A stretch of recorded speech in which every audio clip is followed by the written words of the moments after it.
নমস্কার বন্ধুরা, তোমরা সবাই কেমন আছো? আশা করি সবাই অনেক ভালো আছো। আমরা অনেক ভালো আছি। তো দেখতেই পাচ্ছ আজকে আমি রান্না করতে চলেছি মাটন। তো এখানে সব রকমের মশলা নিয়ে নিয়েছি। তো চলো রান্না করে দেরি রান্না করি।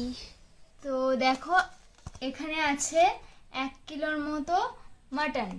এখানে 1 কিলোর মতো মাটন আছে। এখানে আছে গোটা ধনে আর জিরে, এটা আমরা পেস্ট করে নেব।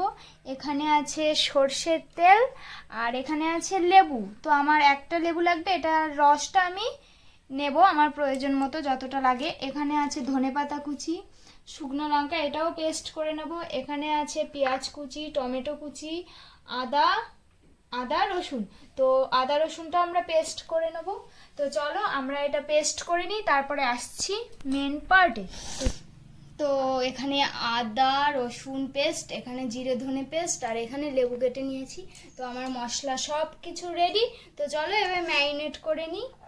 লঙ্কাও পেস্ট হয়ে গেছে আমাদের। তো লঙ্কা পেস্ট জাস্ট দেখো কত লাল হয়েছে, দারুণ হয়েছে দেখতে। আর এখানে আমি আলুগুলো কেটে নিয়েছি, আলুগুলো ধুয়ে নিচ্ছি সুন্দর করে। দেখো বন্ধুরা, আমি এবার মাংসটাকে ভালো করে মশলা দিয়ে ম্যারিনেট করব। তো এখানে দিয়ে দিলাম নুন, হলুদ, লেবুর রস, আর দিয়ে দিলাম সর্ষের তেল। এবার দিয়ে দেবো বাটা মশলা। তো জিরে দিয়ে দিয়েছি, আদা রসুন বাটা দিয়ে দিলাম। এবার দিয়ে দিচ্ছি লঙ্কা বাটা। তো এখানে তোমরা কাঁচা লঙ্কাও ব্যবহার করতে পারো, আমি শুকনো লঙ্কাই ব্যবহার করেছি। আর এখানে দিয়ে দেবো পেঁয়াজ কুচি, আর দিয়ে দেবো টমেটো কুচি অল্প অল্প। তো চলো দেখো আমার ম্যারিনেট করা কমপ্লিট। কি দারুণ হয়েছে কালারটা। তো এটা এইভাবেই আমি আধ ঘন্টা রেখে দেবো। তো এবার আমি স্নান করব, তারপরে রান্নাটা করব। আমি প্রথমে ম্যারিনেট করে রেখে দিলাম। তো চলো এটা ম্যারিনেট হতে থাক, তোমরা দেখতে থাকো আর আমিও আসছি ঘুরে। টাটা। তো চলো আমি এখানে বসে পড়েছি রান্না করতে। আমার রান্নাঘরটা ঠিকঠাক হচ্ছিল, তো আমি এখানেই ছোট গ্যাসে রান্না করছি, তোমরা একটু মানিয়ে নিও। যাই হোক, আমি কড়াইয়ে গরম হয়ে গেছে, কড়াইয়ে দিয়ে দিলাম সর্ষের তেল, আলুগুলোকে ভেজে নেব। তো চলো আলুগুলোকে ভেজে নিই। দিয়ে দিলাম আলুর মধ্যে অল্প একটু নুন আর অল্প একটু হলুদ। তো চলো আলুগুলোকে লাল লাল করে ভেজে নিই। আর মাংস, বিশেষ করে খাসির মাংসের মানে মাটনের আলুটাই আমার সব থেকে বেশি ফেভারিট, জানো তো, খুবই ভালো লাগে। তো যাই হোক, আলুগুলো আমার ভাজা কমপ্লিট। তো দেখো নামিয়ে নিয়েছি। বাবা, লাল লাল রসগোল্লা লাগছে পুরো। যাই হোক, আলুগুলো ভাজা হয়ে গেছে। এরপরে আমি ওই আলু ভাজার তেলের মধ্যেই দিয়ে দেব জিরে, শুকনো লঙ্কা। তো আমি ফোড়নে দিয়ে দিলাম জিরে শুকনো লঙ্কা। এরপরে দিয়ে দেবো কুচিয়ে রাখা পেঁয়াজ, মানে আমি যেইটুকু পেঁয়াজ রেখে দিয়েছিলাম ওইটুকু পেঁয়াজ দিয়ে দিলাম।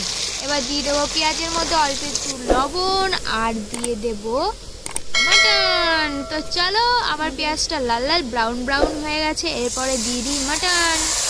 তো চলে আসছে মাটন উনুনের মধ্যে, কড়াইয়ের মধ্যে, সরি উনুনের মধ্যে না।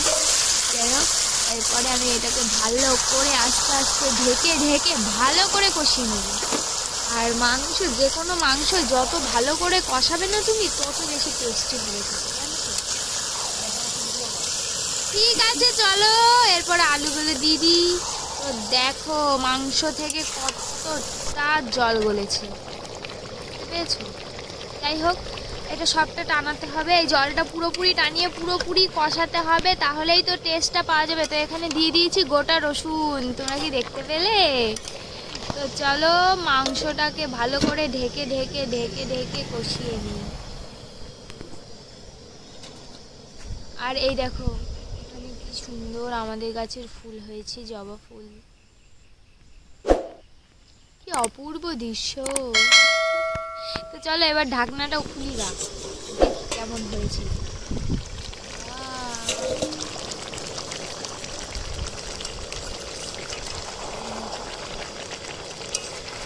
তো পুরোপুরি জলটা টেনে গিয়ে আমাদের মাংসটা পুরো শুকিয়ে গেছে। তো দেখো ভালো মতো কষানো হয়ে গেছে মাংসটা, কি দারুণ লাগছে দেখতে।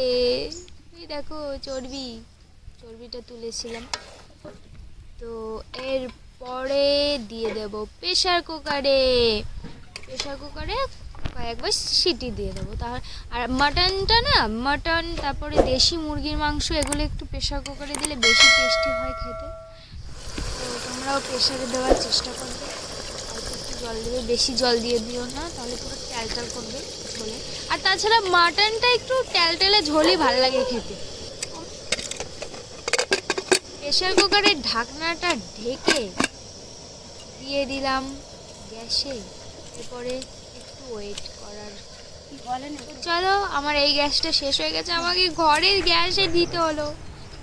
যাই হোক হয়ে গেছে ওইটুকু আর তোমাদের সাথে শেয়ার করিনি। তো দেখো আমার মাটনটা পুরোপুরি রান্না কমপ্লিট। এরপরে খুলি, দেখো কেমন হয়েছে। এর মধ্যে একটুখানি দিয়ে দেবো তোমার ওয়াও। তো আমার মাটন রান্না করাটা তোমাদের কেমন লাগলো অবশ্যই কমেন্ট করে জানাতে ভুলবে না। আর ভালো লাগলে চ্যানেলটাকে সাবস্ক্রাইব করে দেবে। ফেসবুক থেকে দেখে থাকলে চ্যানেলটাকে ফলো করে পাশে থাকবে। Comment, like, share. তো দেখা হচ্ছে নেক্সট ভিডিওতে। Tata, bye bye.